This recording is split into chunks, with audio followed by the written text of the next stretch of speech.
Alright, so I made this video for you guys so you can have some drills to do either as a coach and your keeper, as two keepers, or as someone with a really nice friend or parent. Oh look, there's me getting scored on. Sweet. So this first drill is a reaction drill. We focus on quick turning around and finding the ball. This simulates, a chaotic situation like a corner and being able to quickly find the ball and save it. So what you do is I'm standing in goal with my back to the ball. Aubrey says go, and as soon as she says go, I turn around and she hits the ball at me. It's pretty simple. So for this next drill, I'm going to go around some invisible cones here. You can switch up the footwork to do whatever you want to do, but it's important that we use our feet to get our bodies to where our hands need to be. The best saves are made when you move your feet, and you can make more of them if you can get your feet there quicker. Also, on the other side, you need to focus on getting your body behind the ball. As you can see, I followed through a little bit there just to make sure.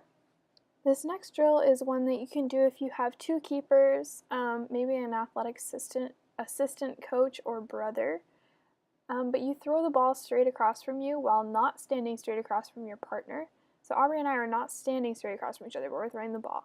And then we take one quick shuffle and catch the ball. This works on quick feet and some hand-eye coordination in order to get to this ball. So this next drill is kind of a game, kind of an ab workout. We start on our backside like this, and I'm throwing diagonally while Aubrey is throwing straight across, and we're catching with one hand.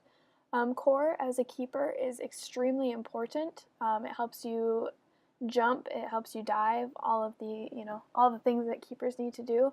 And catching with one hand helps focus on soft hands, which is important too. So the last drill that I'm putting on here is a little bit of a mental drill. I've marked some spots on the basketball key and I've numbered them.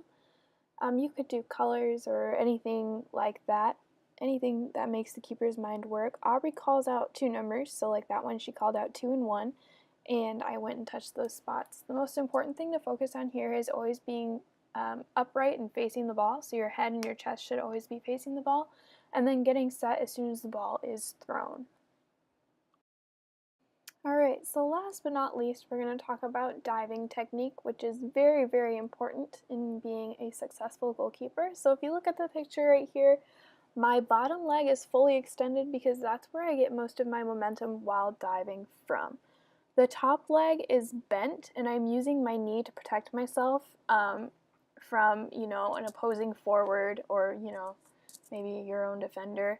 And then what I'm doing with my hands, I have 3 hands on the ball right now. I have my top hand resting on top of the ball.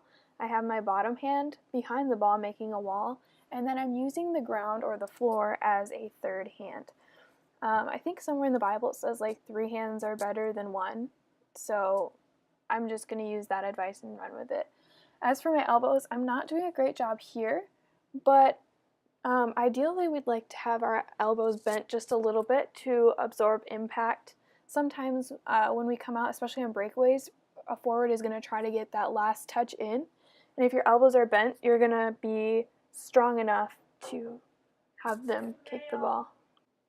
So I hope this works out for you and that you guys can use it this spring. I moved back the first week of May, so if you want to connect with me, I would love that. Until then, I'll see you guys soon.